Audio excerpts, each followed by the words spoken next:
Welcome back to another episode of The Next Woman Up, a Winsidr podcast. This is episode 16. I'm Michael Waterloo. She's Melissa Treebosser. We're going to get right into it, Melissa. We are staring down at the Sweet 16 after 4 action-packed days of basketball. Started off a little slow, ended a little obvious, but that time right between was just insane. The basketball we got to watch, we're still recovering from our sleep, just trying to process everything. How are you holding up in your end as you get ready to head out to Sacramento? Listen, I am old, so I am tired. I am not built for 9:05 p.m. tip-offs. Mark Campbell said that he wasn't going to sleep all night. He'd had so much coffee that he probably needed to, admit himself to the hospital. But I'll tell you, just the emotion of that game and the excitement of that game and the stress of that game. Like, we were texting a little bit. When I tell you, like, I was texting with my hand. Like, if you guys are watching, I was literally shaking in press row. And I know I'm supposed to be, like, I turned over to one of the reporters. I'm like, I'm so sorry. I know I'm supposed to be biased, but like, I went to school here and this is killing me. And she's like, you're totally fine. Don't worry about it. So I appreciated people having some understanding for me. But it was a great weekend for women's basketball in a lot of ways. I'm of course happy TCU advanced. But man, like, we got to see the brightest stars in the game shine the brightest and the biggest stage. And I think at the end of the day, we were talking before we started recording about how chalky the women's bracket gets and how it'd be fun to see some upsets. We've got one to talk about, but it's also really fun to see the best players playing their best basketball at the time when everybody's watching. And it's pretty awesome to see all those stars shining. The lights were bright and they were up for it. You look at the players obviously the Madison Bookers are going to get hers. AZ Fudd's going to get hers. We see all that. But then you also have Avery Howe out in Washington, who we're hoping to get on the show very soon. Her and Savia Sellers almost defeated TCU, having her go off. Having Jazzy Davidson take down that tough Clemson defense in the opening round match, because that is another tough team to face, and Jazzy made it look easy, beating them in overtime as they advance to second round, obviously losing. But we're down to the top 16 teams facing each other. Some fantastic matchups on the way. Before we get into them, what are one or two moments that really stood out to you from the round of 32 and the round of 64, or technically 68, if you will?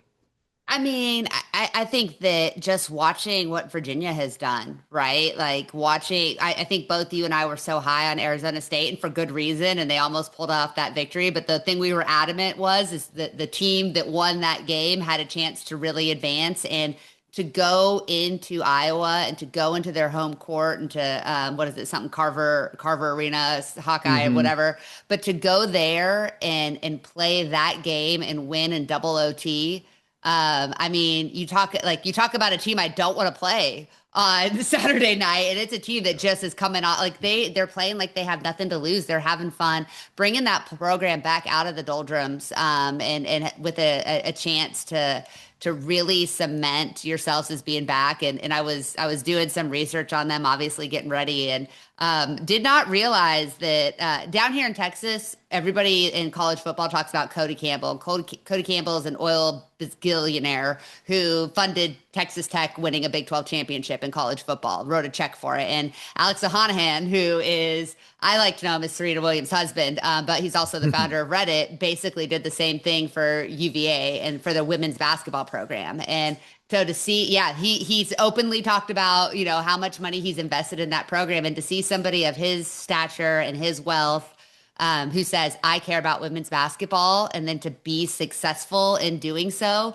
Again, bad for me this weekend, good for the sport to show people that your ROI in that sport can be so instantaneous. It's pretty awesome that is happening and that they've had this success. I hope their Cinderella season ends Saturday night, but I've really enjoyed watching them make this run. Yeah, they've been a blast to watch. And pull back the curtain a little bit, we were hoping to have Kamora Johnson on the podcast a couple of weeks ago, but after they lost in the ACC tournament, she's just kind of like, hey, I'm stewing on this. I need some time. So I love seeing that. I mean, for us, would I love to have her on here? Yes. Do I expect to have her on here soon? I do, very soon. But I totally get that. She is a hooper. She is a competitor. She is just fantastic to watch. So watching them be able to take down Iowa, I want to say it was a surprise. It wasn't a surprise. It's fantastic for the game of basketball to have a less chalky path moving Yeah. forward and to become the very first four team to actually advance to the Sweet 16 is very, very cool to watch. Something that stood out to me was just how damn dominant Texas looks. Mm. Um, I obviously was pulling for the upset for the Oregon Ducks to knock them off in the second round, knowing that it was not going to happen. But even whenever they kind of came out, when that being them being Oregon, and we saw them come out in their 2-3 zone or in their 3-2 zone, I'm like, okay, don't love this against a team like Texas who can't really shoot the three. But then you actually look at their numbers over the last 5 games because they have a reputation for not being able to hit the three. But over their fast 5 games, 66.7%, 57.1%, 50%, 50%, 40%, and then 22.2%. So extended out to 6 games a little bit. Texas was just able to hit every shot. Madison Booker against that 3-2 defense was able to get to the short corner a little bit and just pull up, be mid-range Maddie. She was able to find the spot that she needed. They look dominant. Rory Harmon looks fantastic. Aaliyah Crump looks great off the bench. Brianna Preston looks fantastic off the bench too. And that is just a team that we put a lot of praise on them earlier this year, and then the curse of Melissa happened where they went and lost consecutive games that we saw. But I said at the beginning of the year, this is the team that I think should be the favorite. I've gone against that a little bit and picked UCLA, but damn it, if Texas isn't one of those most dominant teams that can just go out there and, well, they're a 1 seed for a reason. They can just go out there and win national championship. I don't think anybody will blink twice. Yeah, I mean, I don't think that there's a one seed that anybody would be shocked about winning this year, but it's nice to see Texas playing its best basketball when it matters most too. Like we saw them go through that little lull when I cursed them. My bad. I apologize, Vic. But yeah, I mean, when you look at the weapons and now the depth that they've kind of developed, they do so many things well. If the shooting starts to pick up for them, like we've seen over the last handful of games, absolutely they can beat anybody. I was talking to a friend who kind of casually follows the sport, and he was like, it's got to be so hard for UConn because it would be a total disaster if they lost this year. And I was like, absolutely not. No. I don't think UConn's the betting favorite to the people that are actually paying attention to the sport. I think UCLA is up there, and obviously the way Texas is playing, and so I think it'll be fun for people to see just how good all four of these 1 seeds are. Unless one of them maybe loses in the Elite Eight if TCU advances to play South Carolina. But other than that, I also think if we're going to talk about players that are just putting on just absolutely unbelievable performances, we have to talk about Hannah Hidalgo, right? Absolutely. I continue to not really trust this Notre Dame team, and they continue to just be like, why not? When you think about where this program was almost exactly a year ago with the defections, obviously worked out well for me personally.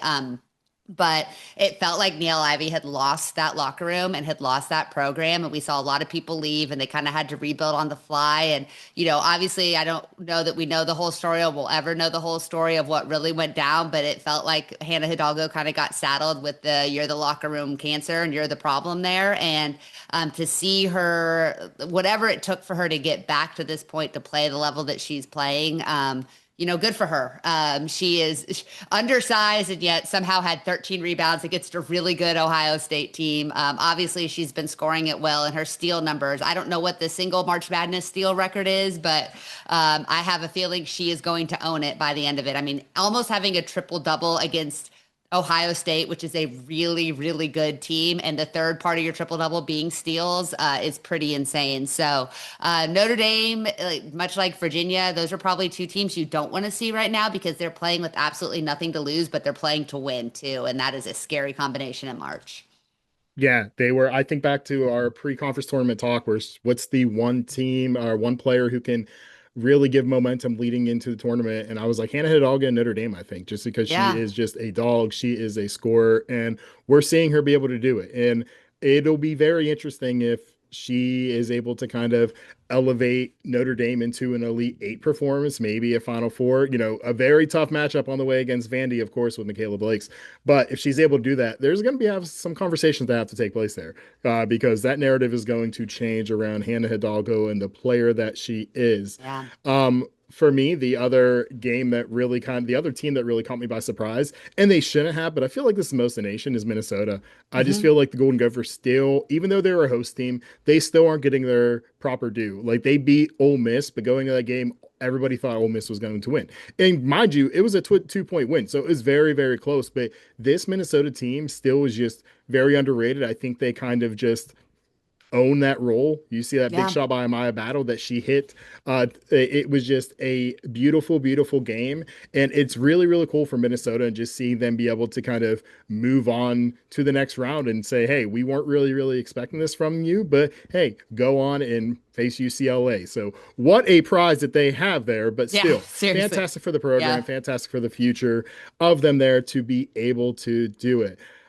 Melissa, I want to kind of take a look at these Sweet 16 matchups and kind of each of us give our thoughts, who we think going to win, and whenever we meet up here next week, who we're going to be looking at in the Final Four there. Does that Yeah, sound good to let's do you? it. Yeah, let's do it. All right, so we're going to be going by just the times that they play, and then notice that the first team that we say in the second one, they are going to be the winner of those first two matches will face each other in the Elite Eight. I could have explained that a lot better than I did. But before we get into these, I must remind you, because we're going to be talking about North Carolina soon, Mia Nicastro, the senior from Western Illinois, put up 21 points against UNC. They lost in the first round, but she's a winner because she is the next woman up, and she's going to be joining us later on in this program. Mia is fantastic. Can't wait for you all to hear from her about her journey, her career from St. Louis to Western Illinois to being one of the talks of the country from a mid-major standpoint, Yeah. and what she's planning to do after her basketball career is over. So stay tuned for a long, in-depth conversation with me. I'm talking about 50, 55 minutes. So when you see this on your podcast feed, this longer episode, you can blame me, Nicastro. No, she was wonderful. We enjoyed speaking to her. And yeah, please stay tuned to that. But first, Melissa, Notre Dame versus Vanderbilt. You talked about the Fighting Irish just kind of being on a roll, being on a hot streak. Look no further than Vandy, too, when you have two of the most exciting players in the country in the open court, both of them just explosive. We're talking about Hannah Dogga. We're talking about Michaela Blakes. We have the two seed Vandy against the underdog Notre Dame. Where is your pick going? I think I'm going to go with Vanderbilt just because Michaela Blake's is just going to be so hard for Notre Dame to stop. But I do think there's going to be a very interesting matchup with Hannah Hidalgo and how pesky of a defender is and how good she is at turning the ball over, and a true freshman point guard in Aubrey Galvin for Vanderbilt. I think that I will not be shocked if this one is really, really close until the end, but I think ultimately Michaela Blake's is going to be able to just kind of have her way with Notre Dame on offense, and the rest of the team around her with Vanderbilt can do enough to hold them off. I did. Did you see Sasha Washington's comments No, today? So it was really cool. That team is playing with a little something extra. Just the belief that they have in each other and in their coach. Sasha Washington talked about how she really felt like her life was saved. Like she didn't sign up to play on this team. They made a coaching change, but that how important it was for her and how much she just is so thankful to be believed in. And that power of belief can carry a team a really long way. And so I think Vanderbilt gets it done. I love that. I love that. And yeah, I mean, you got to tip your cap to what Notre Dame is doing with Neil Ivey because you heard a few weeks ago, like, is she going to be on the hot seat? Could we Yeah. see her out of there? And a Sweet 16 appearance probably saves that with a huge win in Columbus over Ohio State.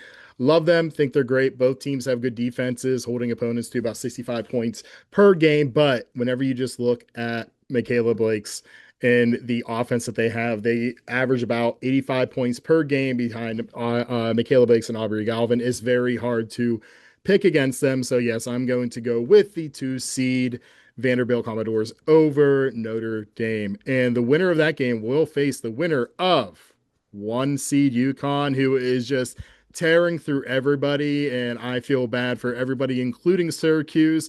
Yeah. I disagree with you, Coach Felicia, but I understand the frustration around your comments that you had versus one of our favorite Nyla Harris and the UNC Tar Heels, the one versus a four. What chance does UNC have against UConn? One, because you got to give them a chance, but 1%. This UConn team is just overwhelming right now. They're absolutely overwhelming. And AZ Fudd obviously had the big game last time out, but when you look at how deep this team is and how talented they are across the board, and she's not even their best player, right? So I just think North Carolina has really gutted and gritted it out and done what they needed to do to earn a host seed in the dance, despite some people's objections to it. Congratulations on making it to the Sweet 16, North Carolina. Safe travels home. Yeah, I don't know how much else there is to kind of be said about that. I am trying to scroll and find this very interesting stat that was put out last night. I believe it was Scott Van Pelt who put it out, but I saw it on Blue Sky from Andy Tolan, our friend over at her Hoop Stats. The stat is UConn has doubled up or better seven opponents in the round of 32 or later. Everyone else in Division One has done that 8 times combined, including LSU on Sunday night. So the way that they're doing this and the way that they're playing at this level, I just feel bad for anybody who's in their way. We both had UCLA over UConn. I spoke to a front office person in the WNBA today too, for a story I'm working on. And we were talking March Madness a little bit, and they said, "Hey, I'm still sticking with UCLA, but it's making me really, really think twice because of the level that UConn is playing right now." So a fantastic job by North Carolina to get back to the Sweet 16 for for the second straight year. I believe last year was against Duke in Birmingham where they maybe scored 40 points or 35 points. It was a slog of a game. It was a terrible game, just to be frank with you. So I'm hoping it is a little bit better performance for them this time around. But yeah, you have to go with UConn. So that gives us UConn versus Vandy in the Elite Eight. We will revisit those, but we're going to keep going through the bracket here. UCLA, the number one seed against the aforementioned number four Minnesota Golden Gophers.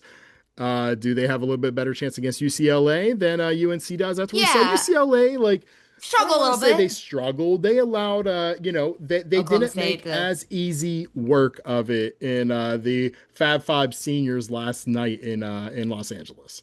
look, to me, it's the same thing that happened to TCU men's basketball, and that Duke had a really tough first round game, and I think it pissed them off a little bit, and kind of took it out on TCU in the second half. That and the officials, but whatever. But I think that you probably woke UCLA up, and if you're Corey Close, you're probably happy that that was only what, like a 20-point win. These two teams have played before this season. It was a 18-point win, I think, for Minnesota or for UCLA against Minnesota on the road.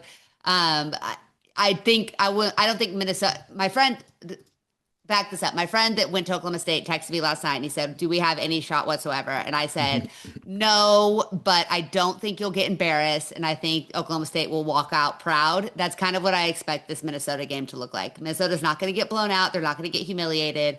They'll be able to walk out holding their chin high, but they're going to get beat by 20 points. I think that's totally fair. You look back at the regular season game, like you mentioned, that was the outcome of it, and I still have UCLA winning it all, so I have to pick them here Yeah. too. I don't think that again, Minnesota can show up. We saw with Oklahoma State, who their offense can really, really just cook. I think from a fundamental standpoint, Minnesota is the better team than Oklahoma State, but UCLA, man, whenever you have that 1 through 5 that they have, not to mention their bench depth that they have, it's just a whole different ball game. So yes, I think UCLA is going to go through by about 20 points or so. Minnesota, you tip your cap, you move on, Yeah. and you are very happy with the progress you've made at the program. And that takes us to LSU versus Duke. And it is a game that I'm looking forward to because I've been on the Duke train all year, very touting them. Like, okay, Carol Lawson, get this right. You're good. You got this. You should be the 2 seed.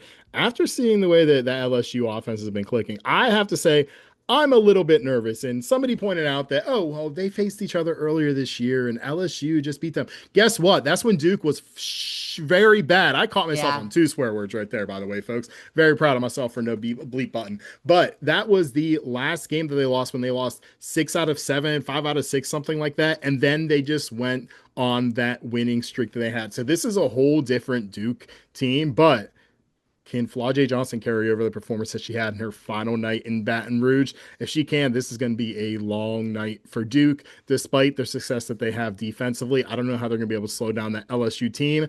I am going with Duke and just sticking with my pride and my ego because I need the validation in my life. Melissa? Listen, I completely agree. Duke is a very different team than when these two teams played back in early December, and LSU won by 16 points. But I think LSU is playing at a very different level than we saw them through this log of the regular season as well. After watching what they did to Texas Tech, I'm terrified of them. Kim Mulkey's always scared me a little bit, anyways, just as a human. So I think LSU is going to win. I think that they're clicking on all cylinders. It's a really fun matchup, and just the athleticism of the LSU offensive attack versus the defense of Duke, which is one of the best in the country, is going to be fun to watch. And I know that they say defense wins championships, and I generally agree with that. I just don't think Duke has the depth to keep up with LSU if they're firing on all cylinders. And right now, LSU is firing on all cylinders. I will be openly rooting for Duke to win. I think LSU takes it. So we'll diverge on that one.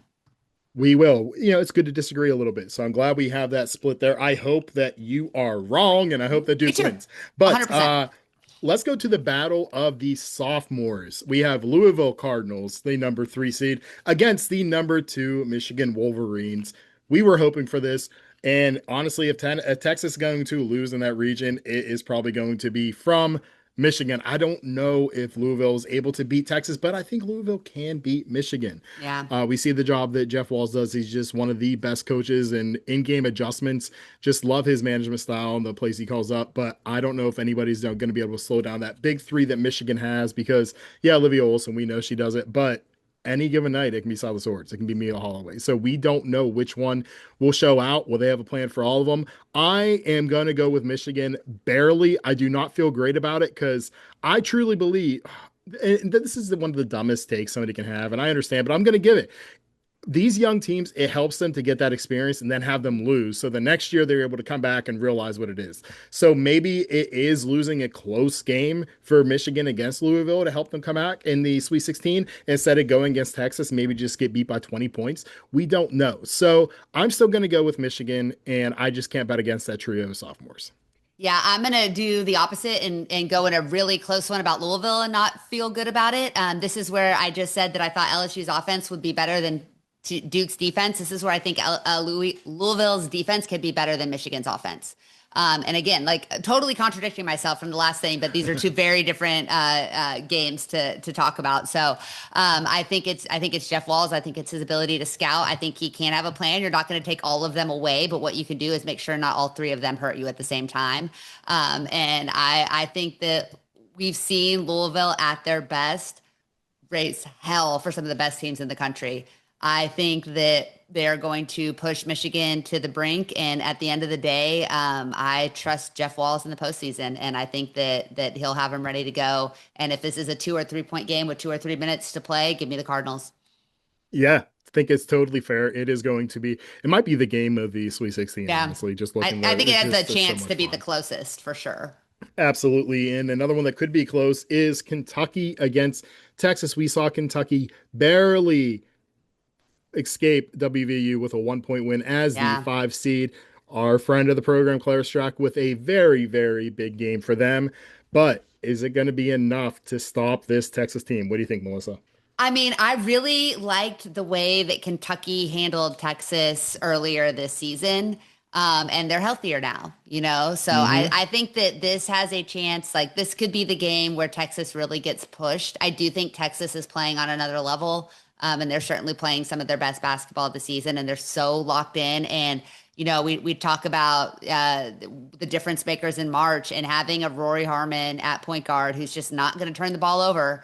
I think could really be the difference here. Madison Booker is just playing on a stratospheric level. Just next, and if she's hitting the mid range, like I'm sorry, you're not beating Texas. And she just looks like she is completely locked in right now. So I think Texas wins. I think it's another close game, but much like it was the first time these two teams met, it's right there into the end of the third, into the fourth quarter, and then Texas ultimately just wears Kentucky down and overwhelms them. Yeah, I think it's going to be a lot of the same that we've seen. I mean, Madison Booker, can she get 40 points again? I have no idea. It was just out of her mind. Bananas how good she is. But Tioni Key is a really, really big X factor there for Kentucky. Her, Tony Morgan, and of course, Clara Strack. It'll be interesting to see what answer Texas has for Clara Strack down low. That could be one kind of advantage that they have. I love Kyla Oldacre. I don't know if she's going to be able to kind of stay Yeah. with her at that level that they need, but definitely a matchup I'm looking forward to. I think that Texas is going to win. And, so far we're going to be chalk there. And that's okay. That's okay because we still have a couple more games to talk about in the Sweet 16 before we get to our predictions of the Elite Eight. South Carolina versus Oklahoma. South Carolina also just looking fantastic, looking every bit the part Don Staley's team that we're used to seeing in March. We know how it goes. Oklahoma, I don't know. I said Peyton Verhulst is somebody I really think can help elevate her stock. We're seeing that happen, I think, in real Yeah. time. We're seeing her WNBA stock go up and up and up just by doing those little things to be the glue person there with Reagan Beers and Aaliyah Chavez. But is that going to be enough to slow down this deep South Carolina team? I don't think so.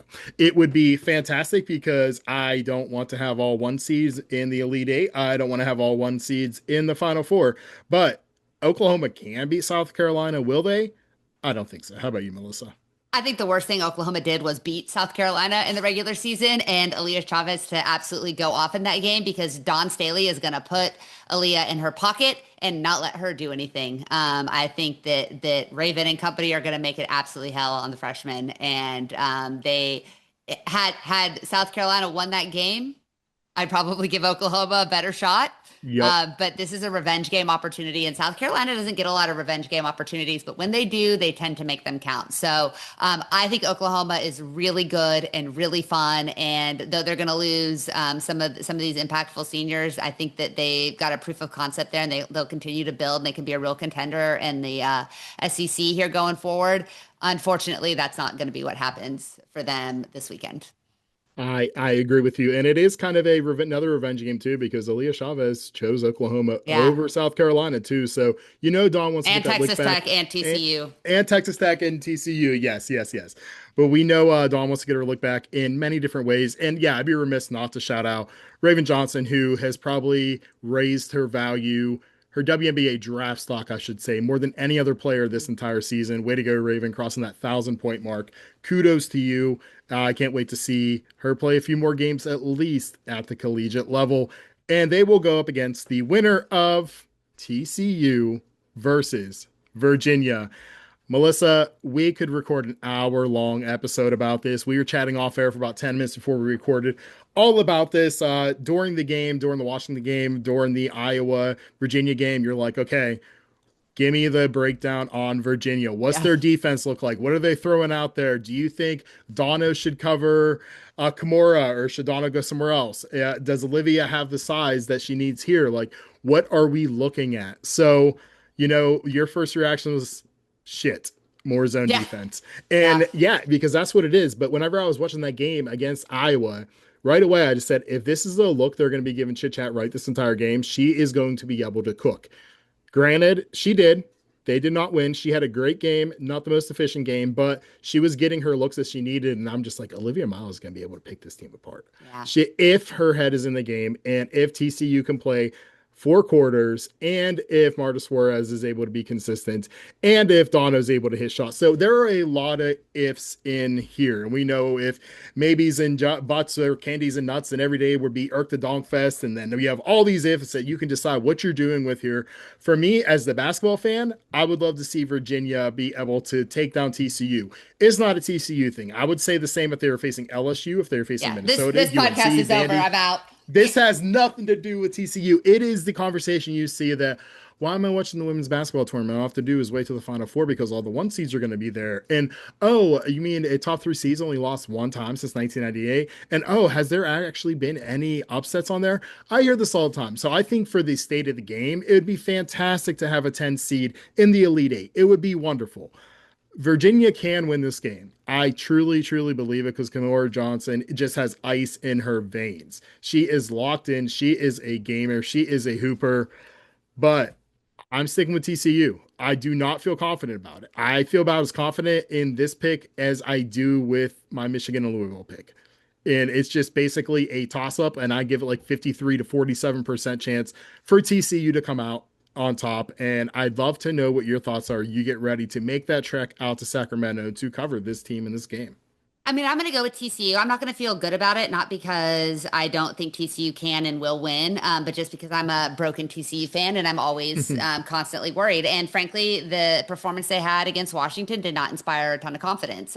So the one thing I'll say is this team is very veteran.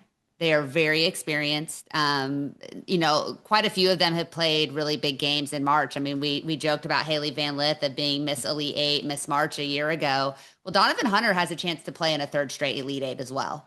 She does. Olivia Miles had an opportunity to play in an Elite Eight a season ago and fell to TCU. this is it for her. I'll plug my 3,000 word magnum opus feature that I'm dropping on Wednesday morning on Olivia Johnson over on Horned Frog Blitz with 24/7 Sports. If you guys want to read it, I think I'm making it a free read.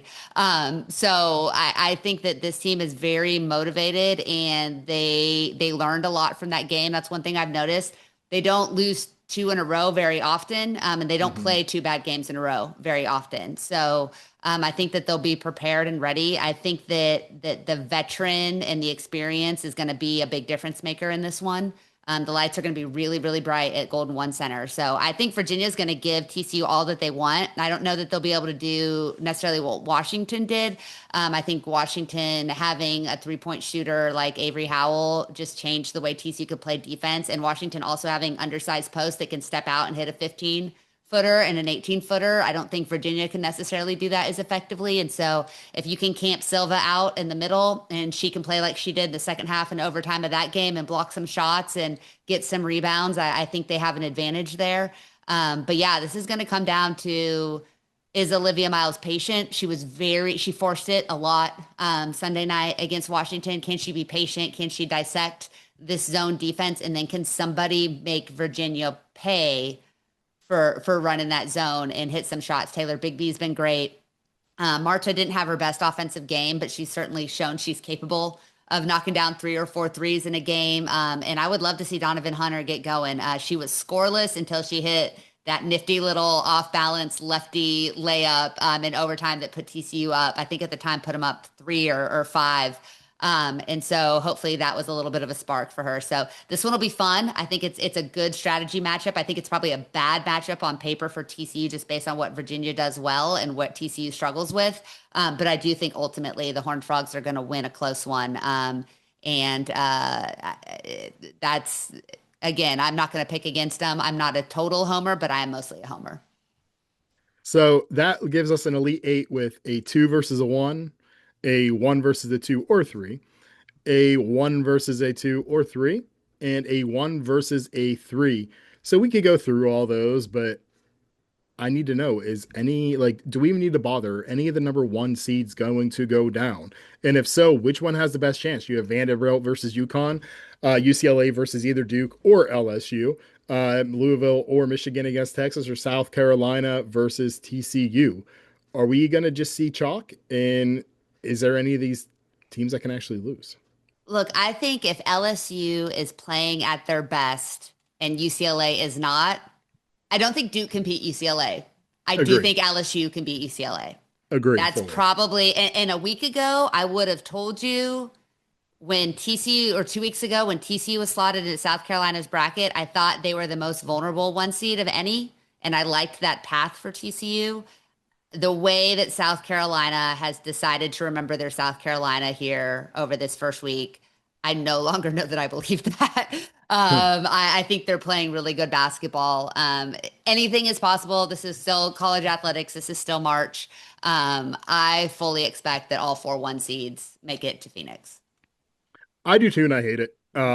Again, like we spoke about, it's still going to be fantastic. I mean, all year we've said, what was it? The first four, I think it was you who said multiple times, the first four are like very Locked clear, but in. then from Yeah. 6 to 19, have Yeah. fun. Figure out, or Yeah. 12 to 20 even, I think it was, just like have fun sorting through them. Those top four teams are just so clear, the top four. But I think I agree with you. I mean, Vanderbilt, could they give UConn a run of Michaela Blake's?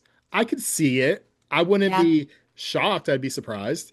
I wouldn't be shocked to see LSU beat UCLA because that offense is just playing at another level there. But still don't see that. Louisville, Michigan, I don't want to say don't stand a chance because they could. We've Anything can seen happen. Texas be susceptible, but we have that veteran led team against teams full of sophomores. I can't get past that part. I'm really, really, really want to. Yeah. It's just really hard for me to see a team without that leadership be able to kind of go to that next round. And then South Carolina, remembering who the hell they are, going against TCU. TCU has the talent they could beat them, but that depth that South Carolina has is just too much to match. So, yes, I think we're keeping our predictions the same, and we'll show up here next week talking about the Final Four and all right, who is going to be able to get there? And you will see what things look like going forward, but this year it looks like it's going to be chalk. Once again, I do not care about a bracket being busted. I don't care about any of that, whether it's UConn, UCLA, Texas, or South Carolina. As a basketball fan, I hope one of them loses this Yeah. upcoming week. It would just be a lot of fun for the story. I'm rooting for Virginia to win the championship at this point. It's not going to happen, but I think it would be a hell of a story. And again, I'm sorry that TCU stands in the way of my rooting interest, but I'm just rooting for a great game for everybody to have fun and just go out and leave it all on the floor. I'm going to be very, very unhappy if I get sent home Sunday because TCU lost to Virginia, and I'm going to blame you and I'm going to hold it against you. I just want you to know that. I will know that, and then I will schedule Kamora Johnson to come on the next day so that we can put you face to face Yeah, with please her, do. the Please person do. who ended this season. No, but yeah, we are looking forward to more basketball. It has been fantastic. We are exhausted from covering it and watching it, but it is fantastic to see. And Melissa, this isn't the only news. It's very easy to kind of get lost in the shuffle with March Madness because so many things are going on, but we have a lot of new faces in place for coaching. We're going to get a transfer portal in a second, but some new coaches that really stood out to me, and I know one for sure is going to catch your eye, and that is Tammy Reese is going to be taking over for the Florida Gators, leaving Rhode Island, the A10 champion. Rhode Island lose their coach, and Tammy Reese is going to be going to Florida. It seems like it's going to be a fantastic hire. What are your thoughts on that? Yeah, I mean, I think I am so interested to see if her system can work in the SEC. Mm-hmm. Right. Like if that fast pace, run and gun can translate into the physicality of that conference. I think she's a heck of a basketball coach. I think she's going to do a great job. I think Florida is a program that feels like it should be way more competitive than it's been. And I am very excited to see what she does there. The problem is the SEC is just so damn good right now. And so what it's really going to come down to is Florida willing to pull resources from its, reigning national champion men's team who lost, got upset early, from its football program, which needs every freaking resource in the book right now to get back to relevancy and give her what she needs for women's basketball to be competitive. And I think that's really what it's going to come down to is resources. And I don't know that I believe Florida is going to invest in women's basketball at the rate that they need to be competitive in the SEC. Yeah, it's going to be very, very interesting to see. Rhode Island has lost one person into the transfer portal so far. We'll see if they try to make their way down to Florida. We'll see what it looks like for the SEC schools as they continue to get more active into the portal announcements. None from Florida have announced that they are entering as of now, but a couple other hires. We also saw today, as we're recording this on Tuesday, March 24th, that Christy Curry is going to be leaving Alabama for South Florida. I have to say, I was a little surprised at that one. Maybe there's something I don't know behind it, but leaving the SEC for South Florida came as a surprise for me. Did that shock you as well? The initial reaction was shock, but the more I thought about it, the more I completely understood it. And it goes exactly to what we were just talking about. Alabama is going to invest in football first, second, third, fourth, fifth. And then they're going to invest in men's basketball six. And then at the end of the day, there's only so much money to go around at a big state university that does not have industry, right? Like at the end of the day, there's not a lot of industry in Alabama. If you look at Texas, you have oil. If you look at California, you have like tech. Like most of these places have these like ready-made funnels of cash, and Alabama doesn't necessarily have that. And so it goes back to do you want to be a big fish in a small pond or a small fish in a big pond? And she was a tiny fish in a gigantic pond as the head coach of women's basketball at Alabama and the SEC. She can go to USF, a program that has a great foundation laid by Jose Fernandez.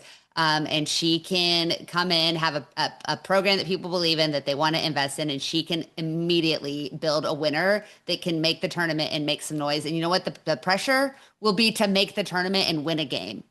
And Mm-hmm. that's no matter what sport you're playing at Alabama, that's never going to be the standard. So it gets a little bit shocking, but I think it's a really good move for her at this stage in her career. And I think she's going to win a ton of games there. I think you sold me on it because that's where's my initial thing. Like, everybody has to go to the SEC. This is a wonderful thing. You're at a P4 school. Like, this is where you want to be. But whenever you think about the investment into the other sports that All they have and money. where basketball is, yeah, I think it makes total sense. It's still a little surprising to get over that and just kind Sure. of see that. But that's college sports in 2026. And the other one that really stood out to me is well, last year assistant coach with the Chicago Sky, former coach of the Atlanta Dream. We Tanisha won't hold Wright, that against her. The Chicago Sky thing, by the way, it's not her yes, fault. we will not. That's not on you. But yeah, Tanisha Wright going to Penn State University to be the new coach. I had a couple people text me and say, "Hey, can you tell me a little bit about Tanisha's time in Atlanta? What she was like?" Again, from the Penn, grew up in Pennsylvania, so I have a lot of contacts out there. What can we expect? What can you see here? So yeah, that one kind of surprised me. It's nice to see her get another opportunity to coach. Of course, right as she was hired, we saw two bigger players enter the portal from Penn State. Maggie Mendelson is entering the portal, a senior, so they're going to be losing her, as well as recruit Shike Dadoun. And I hope I pronounced that correctly. I apologize if not. She committed to Penn State, but she opened her commitment again. So we'll see what happens. She's a four-star recruit out of Louisiana. But yeah, Tanisha Wright is going to be behind the bench. Is Kelly McMillan going to stay there? That is the big question that I have, because she is a star in the making. Loves her game at Rutgers. Love her when she transferred over to Penn State. But now she has Tanisha right there. We'll see how they clash. What was your first takeaway whenever you saw this? I mean, she's an alum, right? And that's always really fun when you get to see an alum go back to their alma mater, but she's also never been a head coach at the collegiate level. She's been a head coach at the Mm-hmm. WNBA level, with, up and kind of an up and down career with the Dream, right? So I think it's going to be interesting. I guess theoretically, running a college program is a lot like running a professional franchise at this point, because you do have to talk about money and recruitment of free agents basically every year. So I think that experience will help. I think what's going to be really critical for her is the bench she puts around her, right? Because you're still Yep. making an adjustment. And again, we've seen how good the big, well, I mean, the Big Ten we thought was going to be elite, and they've really struggled in March Madness for the most part. But I think that it's like going into the SEC. It's going to be hard to win at Penn State, especially if you're having to build out of the portal. But I think she has the bona fides to get into people's homes and convince them that she can help turn them into winners. So I hope she's successful, because she gets to go home, and you want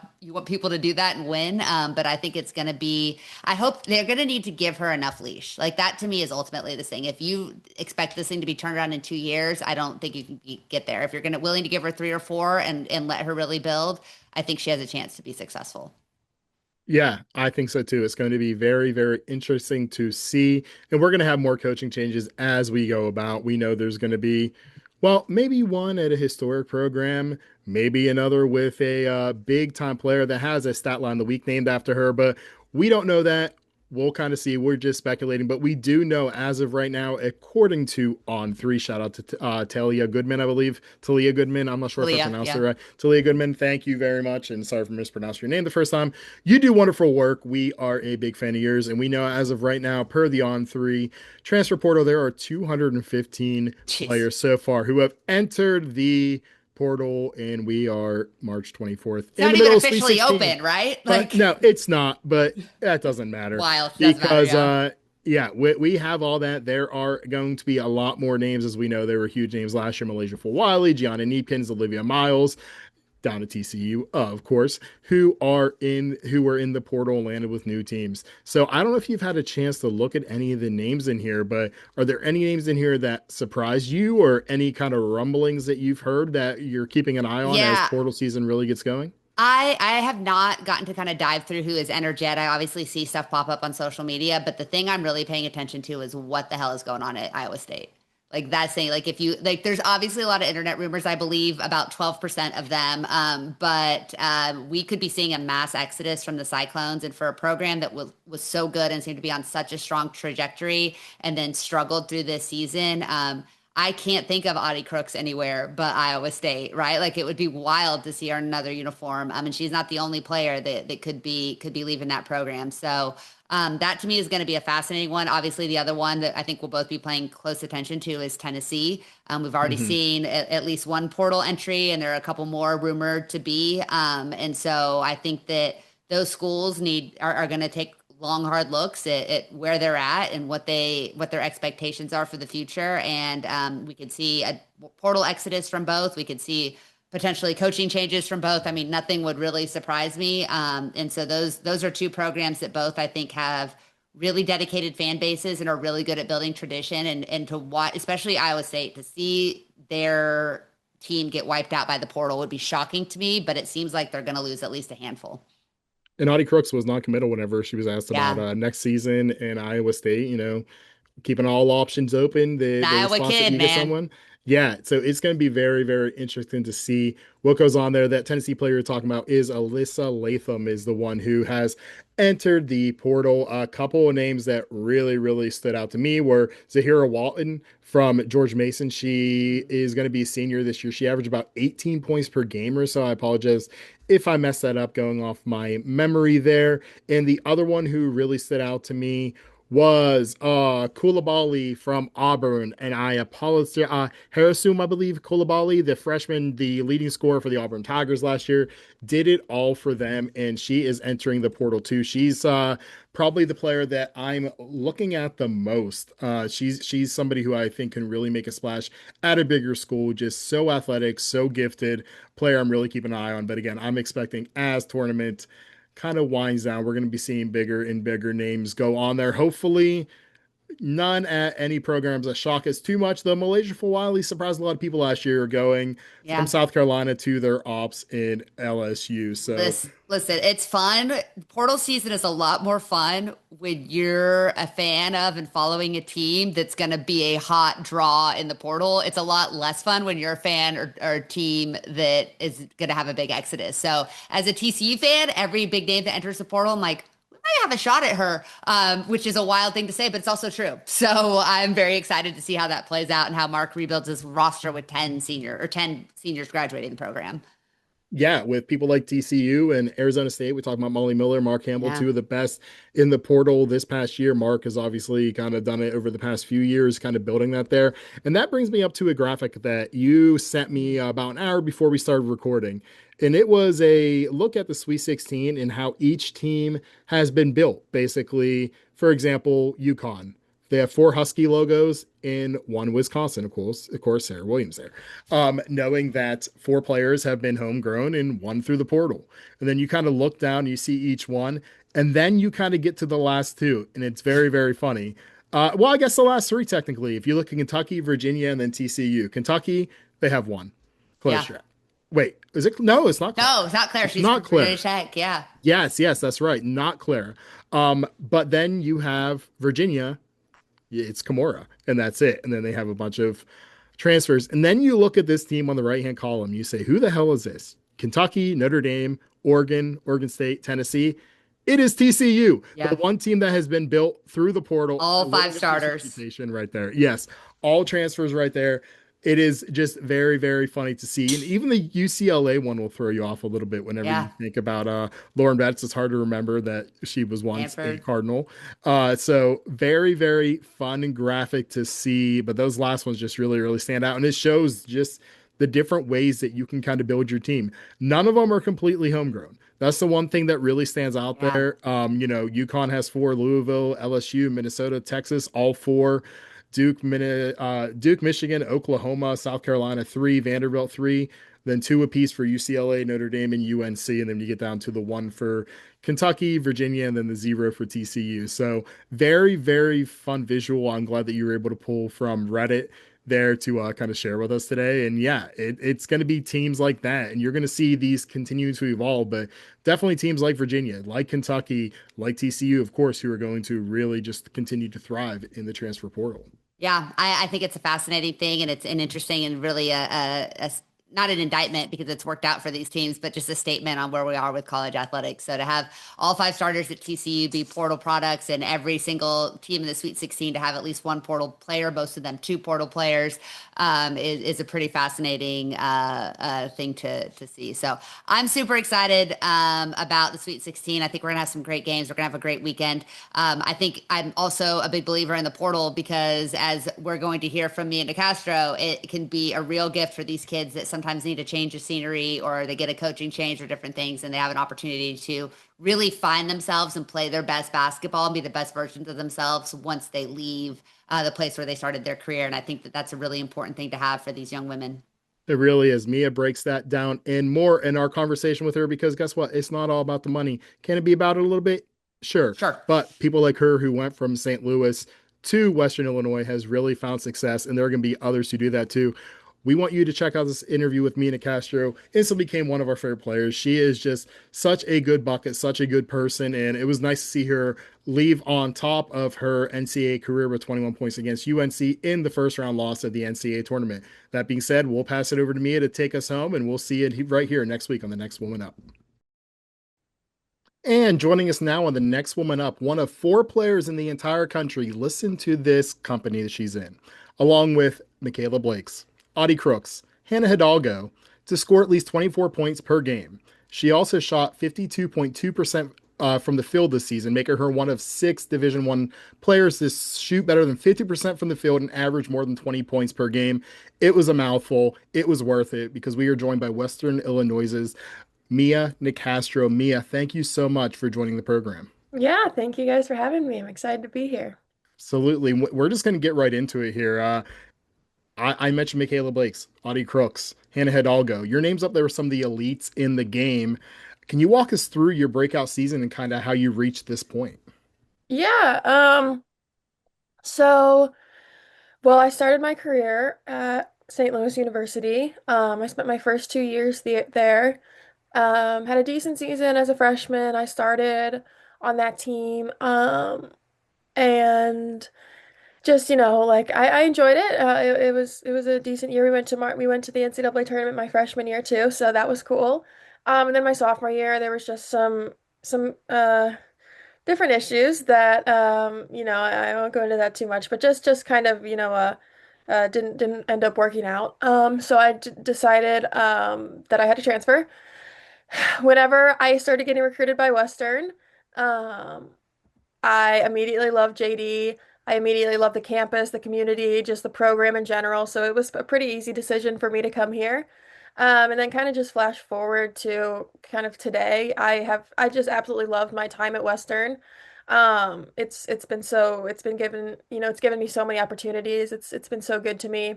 And I'm just so grateful for the opportunity to play here and wear Western on my chest. But yeah, no, this season's been really special. It just the whole season in general, team wise, and then obviously individually, it's been kind of a breakout season for me. Just overall, it's just it feels it's special. It's the culmination of a lot of hard work for me personally. It feels good, I think, to prove a lot of people wrong who never really thought I could do this and that I was capable of this. But it's also special because, a lot of people close to me did believe in me and did think I could do this, and it just feels, really rewarding to kind of show the nation what I'm capable of and what I can do. And I'm lucky to play with some very, very talented athletes who are wonderful, who are amazing teammates, who are, great at running, getting me the ball and scoring in their own ways that opens me up. And I play with some really great teammates, and I couldn't do what I do without them. And that's 100% honest. And then just shout out to my coaches. My coaches are awesome. They believe in me. That's all I was looking for when I transferred out of St. Louis originally. Coaches that believed in me, that loved me, that cared about me as people, or as a person before a basketball player. And they're amazing. They have so much confidence in me. They're like my second mom and dad's. We're so close, and so that's what's just really special about this season in particular. I think is how much of a family it's felt like. And it's easy. I think it's easier to be successful when you're around people you love doing what you love. Well, I think that belief has obviously had a major impact on your game. And you've also, due to some unfortunate circumstances, an injury to Reagan McGowan really allowed you to take on more of that scoring load. And you talked about how your coaches poured in that confidence to you to prepare you for that moment. But was there a direct discussion of, hey, we really need you to step it up, or we want you more involved, or we're going to run the offense to you? Or did that just kind of come organically? No, I think that was just kind of an organic occurrence.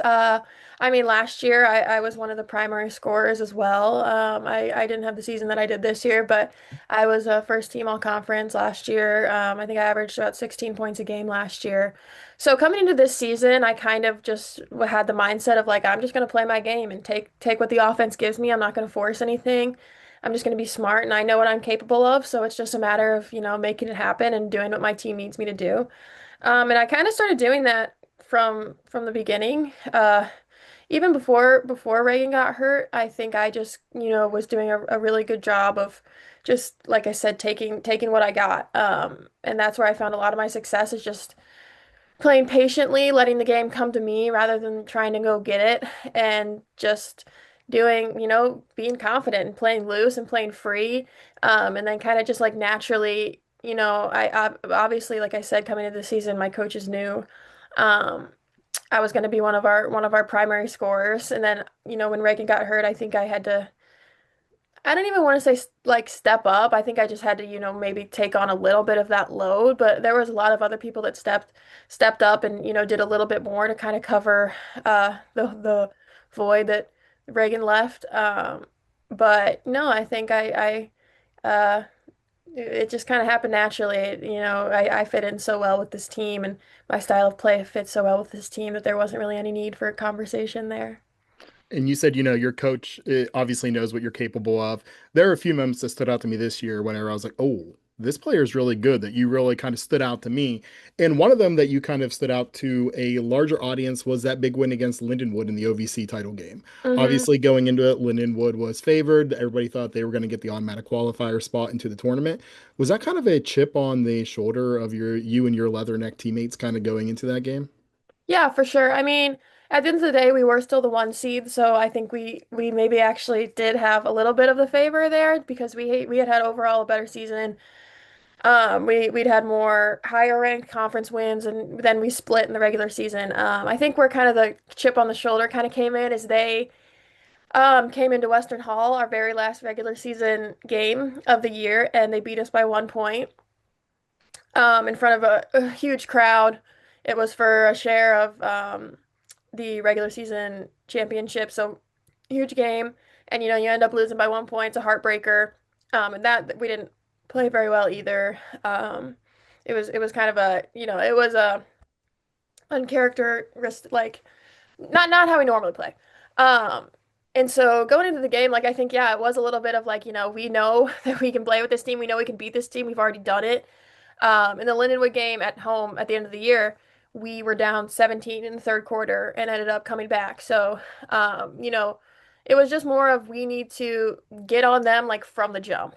And I think we were a little bit, like we want this. We just took a bad loss at home. That hurt, and I think our mentality is, we're not going to let that happen again. You mentioned that you've kind of bookended your career with NCAA tournament appearances, and Michael mentioned the elite company that you're in with some of the statistics that you've put up. But I think it's fair to say not enough people are talking about you in your game, whatsoever nationally. And so when you have an opportunity as a mid-major player to have this big spotlight and have the national stage on the NCAA tournament, especially in your senior season, how team first, obviously, you're obviously a Mhm. team first player, but how important and how exciting is it for you to have a chance to really show the type of player you are on this big stage as we record this on this in this upcoming weekend? Yeah, it's really special and it's a really special opportunity, I think, because that's just the how it goes with mid majors. I mean, it's really hard to get your name, up there with the P4 players, and I understand why. You're playing lower level competition, in conference at least. But at the same time, there's so many great super talented mid-major players who could play Power Four basketball, and who are, just as good as the, players on those courts. So I'm just really excited, yeah, for the opportunity to just show what I can do. What a special and great chance just to play my game on national television, and hopefully, some people take notice. And see what I'm capable of. But like you said, overall, as exciting as excited as I am for that, and just to kind of maybe get my name out there a little bit more and show a little bit more of what I can do, I'm excited for the opportunity to, maybe kind of shock the world a little bit and maybe, get an upset, even if, we don't end up, winning, you know, playing really well and kind of catching the eye of, people around the world in terms of our team.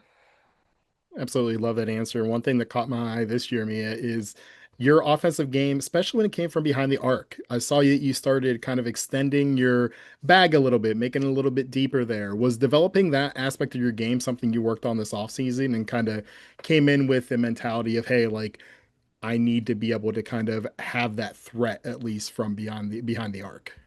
Yeah, I mean, yes and no. I've always kind of shot the three. In high school, I actually like that was like my number one shot like that I would take. Like I was more of like a wing and I shot a lot of threes. And then I kind of when I got to college, I kind of developed my post game a little more. And I went away from it a little bit. But I think more of my mindset coming in was I just need to take more. I think last year I passed up a lot of threes. Um, and I didn't shoot as good of a percentage this year. I think I'm shooting 39% from three. Last year, I think I shot like 31 and a half, 32.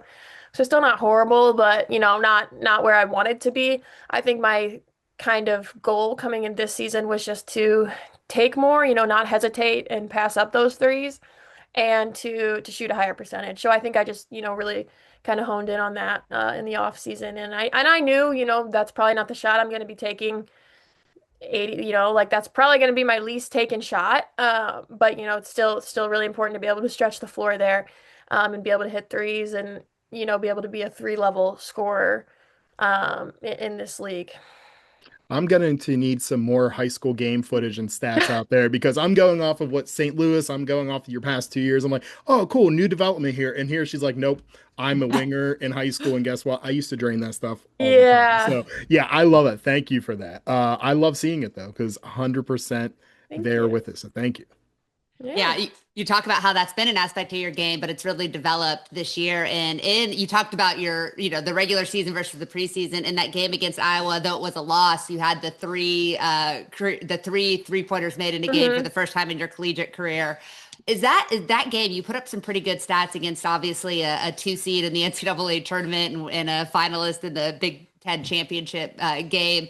But was that when you started to notice maybe a little bit more attention? People were starting to talk to you a little about you and your game a little bit more. Yeah, I mean, yes and no. I think even before the season started, I think going into that game, I don't remember what number game that was, but whenever you're averaging a lot of points, like it's kind of natural that people are going to come up to you and ask you and how ask you about scoring and talk to you a lot about how many points you score. And I think the first however many games this season we played before Iowa, I was still scoring pretty well, playing well. But I think, yeah, it's a little bit different when you're playing against a team of that caliber. I think that's maybe when I knew personally for myself, like, oh, like I can play with these types of teams. I can put up numbers and compete with these teams, and I deserve to be out there. And uh, I think maybe a little bit for other people that was a little bit of like, oh, like yeah, I knew she was good, but like now people are always more respectful of you. You always get the, oh well, you're averaging so many this many points, and then you always get the other people that are like, well, you're playing, but you're not playing good competition. There's always an excuse, right? There's always people who make excuses for why you're not that good. So I think yeah, that was kind of I was proud of myself for taking advantage of that opportunity and kind of showing what I can do against a really really good team. And we think you are really good, and we love mid majors here. It's something that we're a big fan of. We have a mid major segment every single week on our show. That's And one of the awesome. things I love the most about mid majors, besides the players and the talent, are the nicknames. I mean, let's just face it. You have Purple Aces, you have the Jackrabbits, you have the hmm Pride, and then you have the Leathernecks. Leathernecks really stands out Oh, too. God. Do you think those help mid major programs kind of stand out since there are those Power Four schools? Another way to kind of get attention are those very cool creative nicknames. Yeah, I mean, I think that's a good question. I've never been asked that before. I think in a way, yeah, I think that kind of gives, the mid majors a little more identity. When, you're kind of struggling to compete against school, big name schools. Um, yeah, and like I've been at two schools, and you could also say like Billikens. the Billikens. Billikens. Yeah, I Yep. was gonna say the Billikens, honestly, more than the Leathernecks are, I think, kind of a fun nickname. And I always get asked, or when I was there, I would always get asked, what's a Billiken and blah blah blah. But yeah, I think it does a little bit. That's a good point. it kind of gives you like a fun anecdote and makes you stand out against, bigger schools. Listen, you could say the Billikens are a fun nickname. I won't disagree, but I cover TCU here locally, and when Leathernecks came up on the screen, the entire TCU team was like, "That's so cool!" Like it's just such a Really? yeah. Everyone's like, "That is like a great nickname." Good to I think know. the Leathernecks are more fun than the Billikens personally, Yeah. but Yeah, that's just no. me. Well, funnily enough, like the Leathernecks, like it's another name for like a Marine. Yeah, And we are the only school in the country that has like the United States military permission to like use like a military like coined name for our mascot. So it's that's actually wild. like pretty cool. I thought TCU having, a lizard that's called a frog that spits blood out Right. of its eyes was unique, but I think you might have me beat with that one. Yeah, maybe. Well, you look at some of the names that you're up there when you talk about your scoring prowess. It's so funny to hear you talk about how much you score because you seem almost bored with it. Like it's like, yeah, I score a lot of points. I'm a lot more than just a person that scores a lot of points, and I love the attitude you have towards that. Yeah. But there are only a couple of players, a handful of players that have had more 30-point games than you this season. Names like Hannah Hidalgo, Michaela Bate, Shay Shesky, Kiami McMillan, Hallie Pook. There aren't many names that are in that same category. Yeah. But let's talk about the rest of your offensive bag. What do you think is the most underrated aspect of what you do offensively?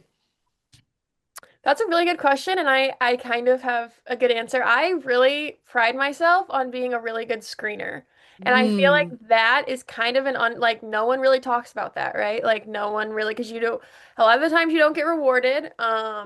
But I think I am a very good screener.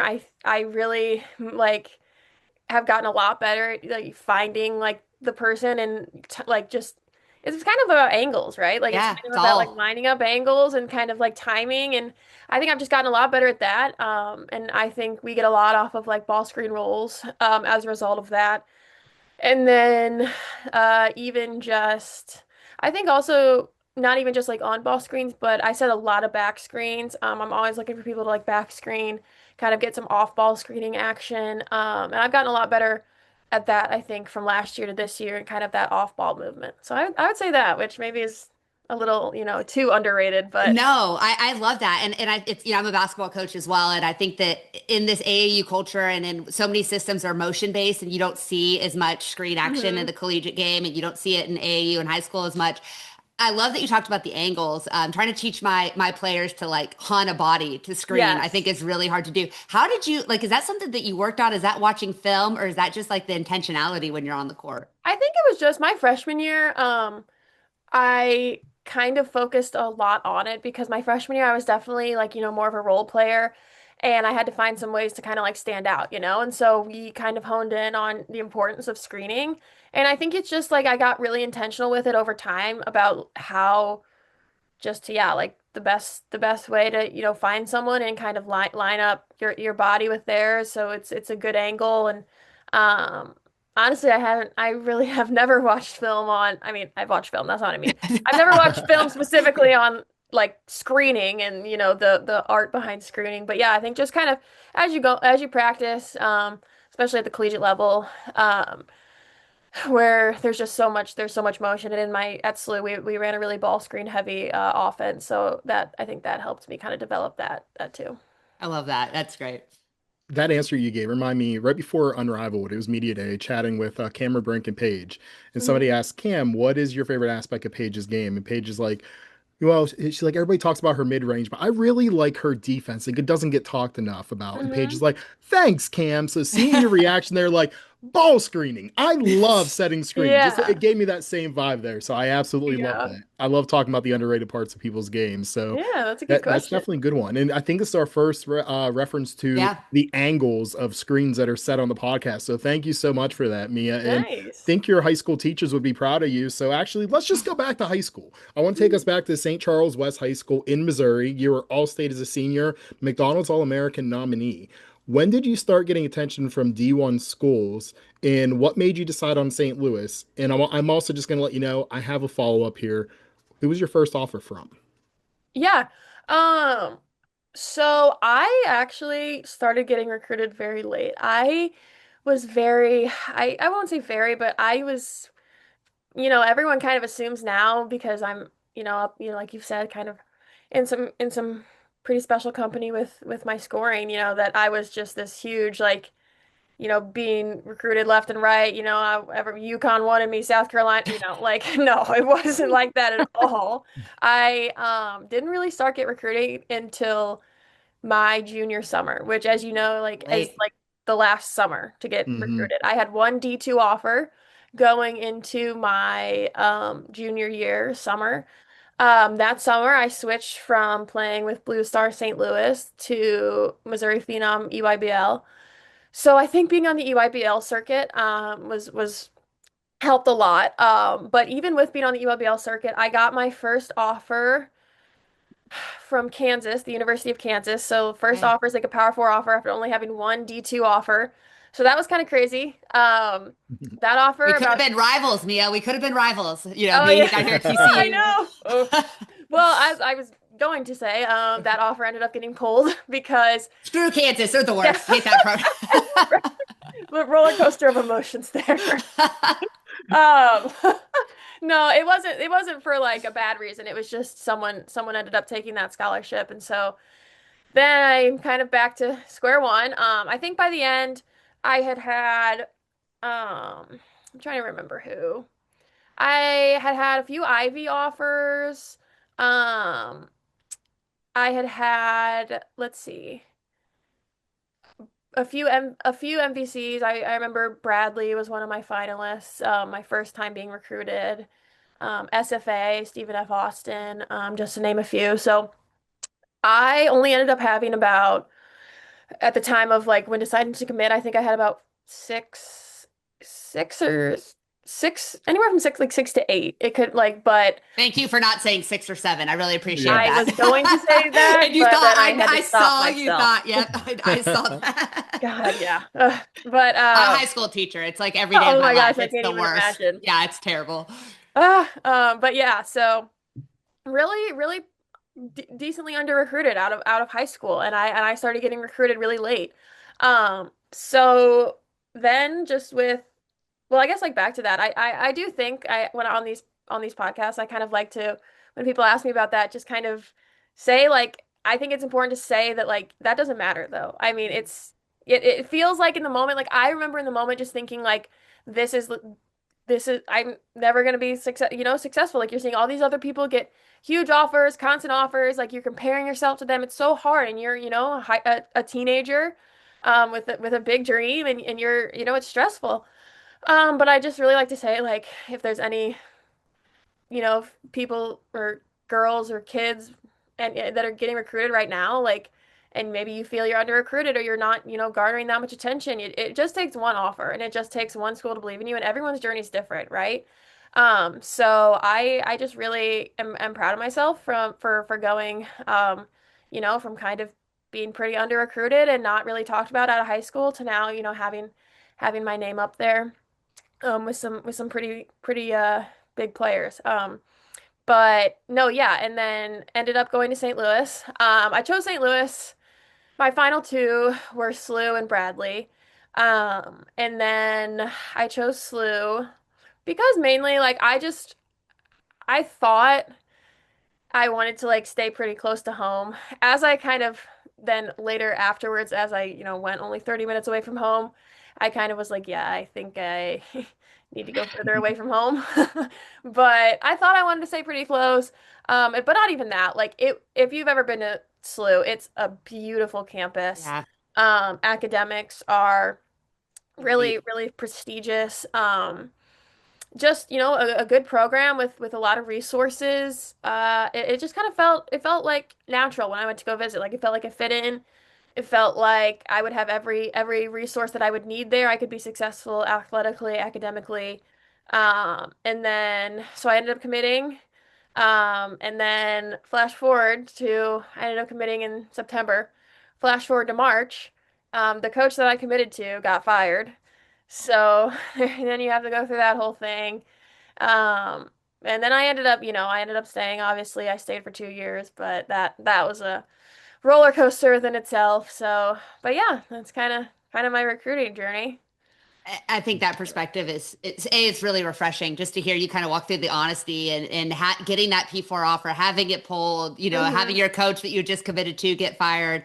I mentioned I was a high school teacher. It's college acceptance season, and I deal with the same thing with my students when they don't get into their top choice or that Yep. Ivy or that. And I think that message is so important. Of it just takes one, and if it's not the right one, go find the place it is. Yes. And I Yes. Mhm. think that you're a great example of why the transfer portal is important and why it's Hmm. necessary so that you can be in the place where you can develop not just on the court but off the court as well. And it feels like you've reached that point with the Leathernecks here. Yeah, no, I think no, that's big. And also I think because I have that conversation a lot with other people too about, there's some people that really don't like the transfer portal because they think Yeah, it's, just like only for money and people just transfer, there's no loyalty and it's just all about who's offering you the most money. And I know I do see that side. sure. But also I'm such a huge advocate for the transfer portal because I had, a really rough year, my sophomore year at SLU for a lot of different reasons. But that, if it wasn't for the transfer portal, I would have had a very, very miserable college career. And that's why it's just so important to, I think, and why I'm so happy that it's, so normalized now. Not, Yeah, I mean, I think there is those people that maybe misuse it a little bit, but sure. you need it for people that just wanna want to play their sport and be happy and be where Yeah. they belong. And everyone deserves the opportunity to, try again and find where they fit in and find where they're happy and play the sport that they love while being happy with people that appreciate them and love them. So, Yeah, I think it's incredibly important to hear that side of it too from players at all levels. And Mhm. and especially, I mean, there's a lot of you guys that are playing and not getting the big NIL deals that everybody else is talking yeah, about. You're truly playing for the love of the game. Through that process that was challenging for you, both of your parents played Division I sports. yeah, How helpful was it to have their? I mean, obviously it was a different time then, but right. I don't want to say that different because they're probably about my age. But but how important was it? How helpful was it to have a family member that had gone through that and that could kind of help talk you through it and keep you encouraged and keep you on the right path? Yeah, it was huge. Just having that perspective of kind of what college athletics was gonna be like, and then I think even more importantly, just how to prepare and the work ethic that's kind of required for it. And so they raised me to have a really strong work ethic, to like if you want something, like you're not just going to get handed it. You have to work for it, and you have to go get it. And yeah, that came from their own experience. And my dad was a football player. He played football at Illinois, and so I think back then playing football, like I think Leather helmets, not leather necks, right? right, right. Well, he's not that old, I was but to say it's probably about my age. So, I mean, yeah, I gotta stop myself here, right. but But I think yeah, I mean football back then I'm sure was brutal. He kind of has talked about before like they didn't have any NCAA yeah. restrictions. Like they could practice as much as they wanted and whatever temperature they wanted. And so yeah, I mean they were always hard on me, but in a good way of, they know what I'm capable of. They want me to succeed. And they knew how badly I wanted to play Division I basketball, and they wanted to see me reach that dream. So they're awesome. They grew up rebounding for me, going to the gym with me whenever I needed them to. Yeah, I'm really grateful for my parents, and yeah, just to have that kind of perspective of someone who's done it before and knows what it takes. And I know you said, there was a situation you don't want to get into with St. Louis, and we're definitely not going to get into that. It's totally fine. But you did transfer to Western Illinois your junior season. I want to know how much did playing AAU with Addie kind of go into that? Did you kind of Yeah. like reach out to her at all and say, hey, tell me a little bit about the program? Obviously, she's been a 4-year player there for the Leather Next. So was there any kind of pitch that she gave you to come join and reunite once again? Yeah, no, that's actually hilarious that you asked that because I have such a good story about that. So yes, whenever she found out that JD was recruiting me and that had like called me, um, me and Addie like we're still cl like friends, but we didn't talk a lot. Like my first 2 years, obviously she's here living her own college life. I'm at SLU. We weren't super close, but still friends. And so she called me and was just kind of talking to me about Western. I was like, I'd love to play with you. I want you to come here so bad. You'd help us so much. And so that was kind of nice to have her here. And kind of just, knowing that I would have a familiar face and someone that I've played with before. So there's a little bit of familiarity there. And someone who I could trust. I knew she wouldn't lie to me about the coaches and the community and the program. And so then after she called me, her dad, who we're also pretty close with, who's a great guy, starts calling my dad about just like getting me to come there. This is, wanting me, you know. And then it just kind of turned into like every single day, her dad would call my dad and be like, just, like we still want Mia, Awesome. Western Illinois, next day, get another call. So I'm just, calling again, seeing where you're at about the decision. And so he called my dad all probably every day from the time he found out JD was recruiting me to when I committed. And so we always kind of joke like he's JD's recruiting coordinator. Like he like will go out and like recruit people himself to come to Western, but like without JD knowing. So it's just funny. I mean, he's that the Brownfield family is amazing. Addie's one of my best friends here. She's my roommate.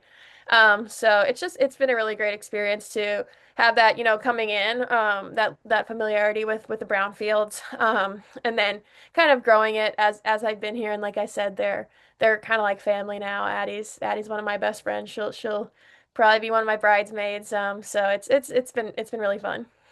That's great. When you talk about a family atmosphere, they really took that seriously on you, Yeah, didn't they? Like they we're did. getting you whether you want to come or not. So Yeah, it's pretty much. Like effective. I remember I got just like a text from like a random number, like whenever I was being recruited.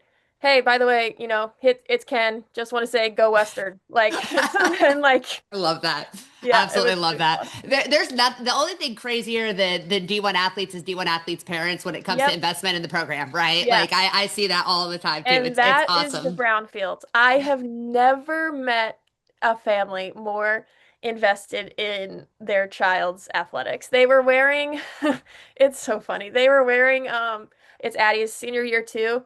And so they have a huge family. They come to all the games. They made bright yellow shirts, and on the back it says, Addie Brownfield Farewell Tour. And it has all of the games that we've played Awesome. are this year. Like it's just awesome. Yeah, That shout is out to great. Ken and Mona. We love Yeah. them. Fantastic. Way to Yeah, Ken go. and Mona, the That's goat. incredible. Well, it sounds like you've really enjoyed every second of the senior season, but as your career winds down here, hopefully in the next several weeks, love to see you Right. get a chance to keep Fingers playing. Right? crossed. Listen, anything can happen in March. But this is the next woman up, and so what we love to talk about is what is next for you, Mia. And Hmm. do you have aspirations of playing in the WNBA, playing overseas? Like, what do you want to see happen as your career goes forward? Yeah, as of right now, I think the plan is I am kind of leaning like planning on going to play overseas somewhere. As you know, I kind of said, like I've kind of talked with my coaches a little bit. And I just do think it's pretty even, with my scoring and my year I had this year, I think it's pretty unlikely that I'm going to get a draft spot. It's just so hard to get drafted Sure. as a mid-major player, and there's just so few spots. And I mean, I totally understand that. And so I think right now, like I'm kind of leaning towards seeing what kind of pro contracts I can get and seeing where I get some opportunities and going to play in Europe or Australia or wherever for a Awesome. couple years, few years. I think I kind of know that's not what I want to do for the rest of my life. I think I want a good maybe, try it out if I like it, play probably max 4 or 5 years, depending on how the body how the body starts Yeah. aging. But It's and then not pretty. I'm just gonna say it gets because I'm tall too, and whew, man, yeah, those knees they go quick when you the start getting older. knees, the ankles, I got really Yeah, bad ankles, I got bad shins, so everything's kind of it's kind of starting, but yeah, so I think that's the plan as of right now. And then I kind of want to come back. Like I said, I don't want to do that forever. I'm an accounting major. I'm currently studying to get my CPA. So I think I kind of want to come back. Um, when I come back, I think, or when I'm, retired, done playing, I'm going to try to either GA, I think, or maybe be an assistant somewhere, um, for just a couple years so I can get my MBA paid for, nice, and get my, smart. yeah, so I can get my MBA because I do want my MBA. That was kind of the other option if I don't go overseas is try to be a GA at a school with a prestigious business program and get my MBA. But so I think when you don't come back, I'll probably try to do that. And I think also, I don't think I want to be a coach, but I think it would be cool to kind of, after I'm retired, I'm not playing anymore, not just to like immediately step away from basketball. I think to still be around basketball, still be involved in it, but just not playing anymore. Kind of slowly, get away from basketball, not all at once. But yeah, I think come back probably GA somewhere, hopefully get my MBA, and then kind of go from there. But that's the loose plan as of right now. It sounds like you have a really good head on your shoulders, and I think that's a pretty smart plan there. I will tell you, if you get involved in coaching, I've retired from coaching, I think 4 different times. So once Hard, you're in, it's really, really hard to hard to get back leave at. I because believe it is that. very fulfilling. It's very fun and very fulfilling. Yeah, I can imagine.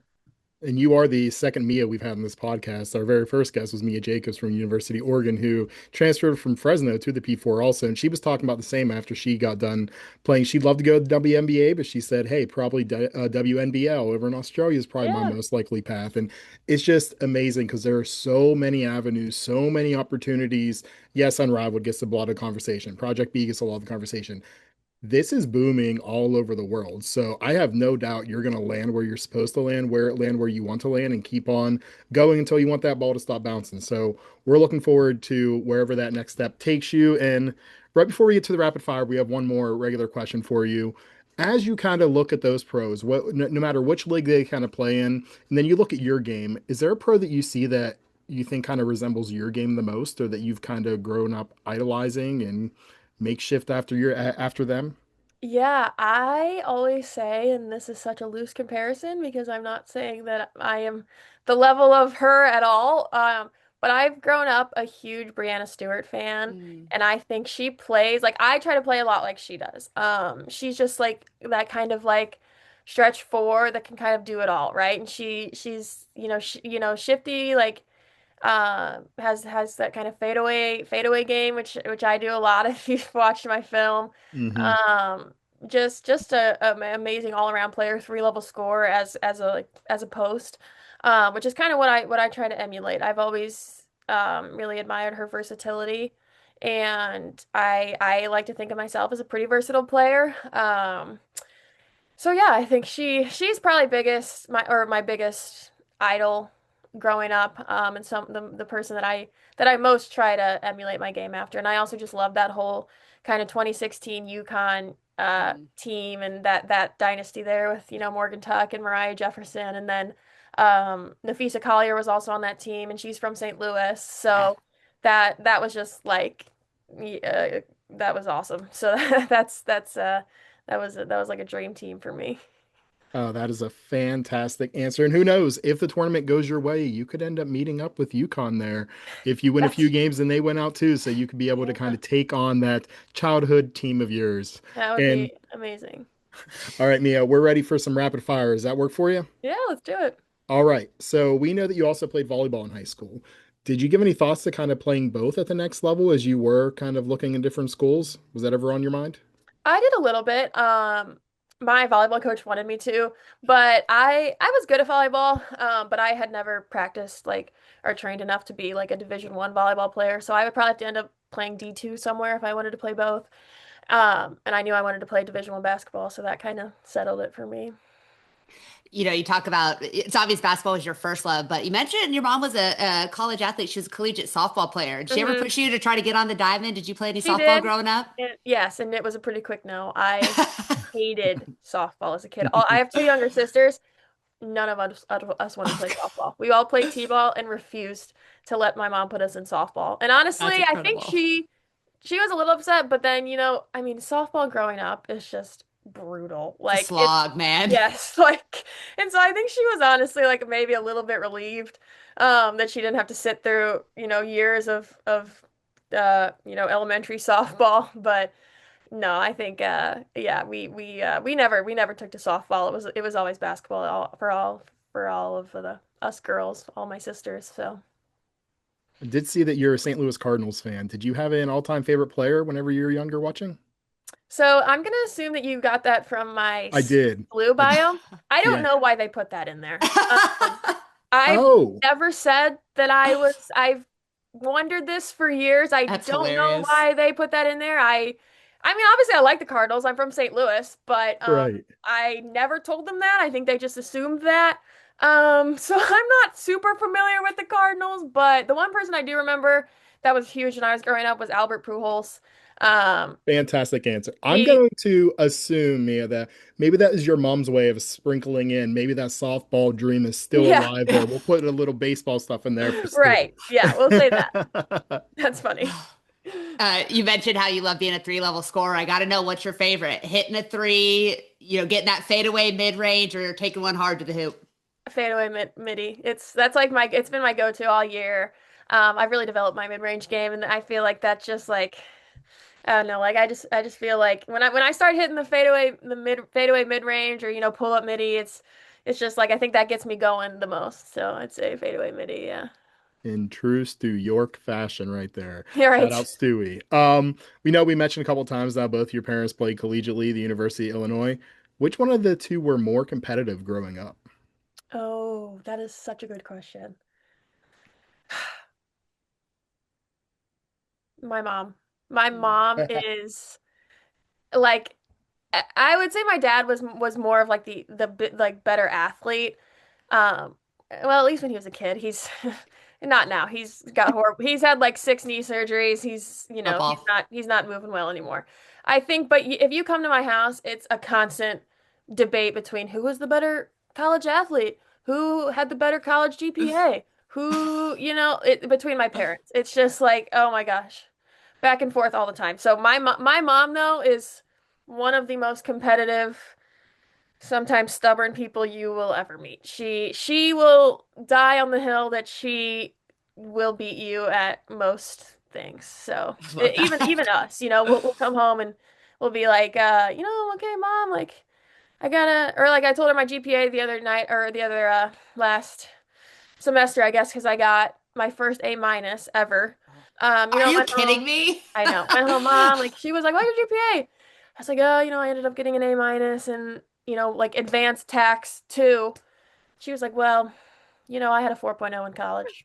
Like, yeah, I do. You've mentioned it many What was times. her major though? That's the real question. She was a chemistry and kinesiology Oh my major. God. Okay, I'm sorry. So, She won. She won that yeah, one. Yeah. Yeah, Yeah. that's you've got no chance. yeah. Yeah. I mean, So accounting is she's not easy by any stretch, but she had No, to take no, she OChem. she is incredibly smart. She's very smart. She went to Tulane on a full academic scholarship before she transferred to Illinois, and then she went to WashU physical therapy school. So Jeez. she's very smart, and so she Yeah. kind of she wins that battle a lot.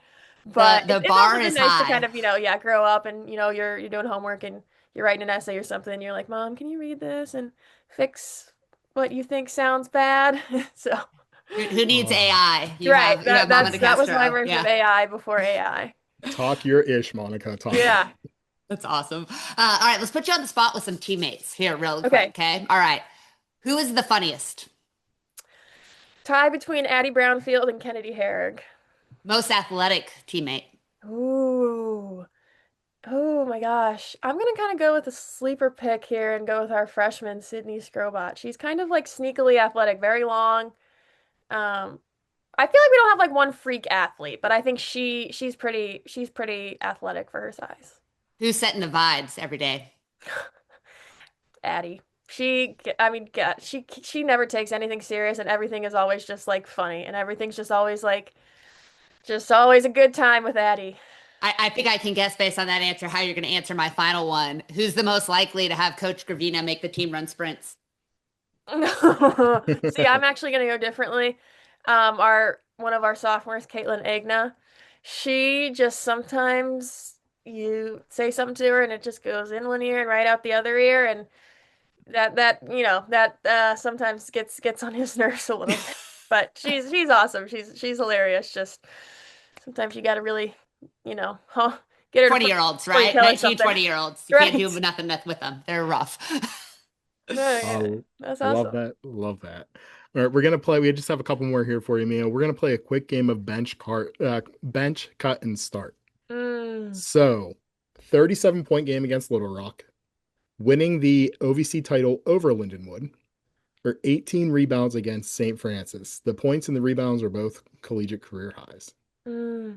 Obviously, start OVC championship, dream win, like like my goal for the season. So I got to start that. Bench the 37-point game. That was kind of just that was, I feel like, definitely one of my best, if not best, offensive performances of all time. And then the 18 rebounds. I'll have to cut it, but I mean, still pretty cool. But that was, scoring's again, more fun. Let's be honest. Scoring's more fun, and that was against Little Rock, who was a pretty good team. In the OVC, and St. Francis was, I think, an NAIA team. So I think we won by like 50 points or something. So I'm not, that's kind of tough to start or bench. But with those rebounds, though, you were only 4 away from averaging 10 rebounds per game. I was looking at your numbers. Like, do you ever look at any of your team? This wasn't on a run sheet. I'm just throwing this out here. Do you ever look at any of your teammates or look back at the film like, damn, I wish I would have been selfish on that board so I could have grabbed a couple more so I could have got that. Yes, I do. Like, I have started saying, because I've watched a lot of film and I've started seeing ones that like could go either way, and then I let go of it. So I started like saying when a rebound's coming to me, like mine, so like they know like I'm gonna get this rebound, so don't like back off. We love a self-aware queen. We love a self-aware queen. That's great. And then the last question for you, Mia, what kind of person is your future employer, whether it's on or off the court, getting in you? I just think someone that loves being a part of a team, loves kind of, I love kind of working through the hard stuff. I like, experience and adversity, learning from it, coming out on top. Someone who's always, gonna give their all and do their best to succeed and do what their team needs them to do to succeed. And just love what they're doing and love the people they're doing it with. And succeed you have, not just for Western, but also on this podcast, which also a fantastic job. So Mia Nicastro, thank you so much for joining us. We really appreciate you. You are the next woman up. Thank you so much.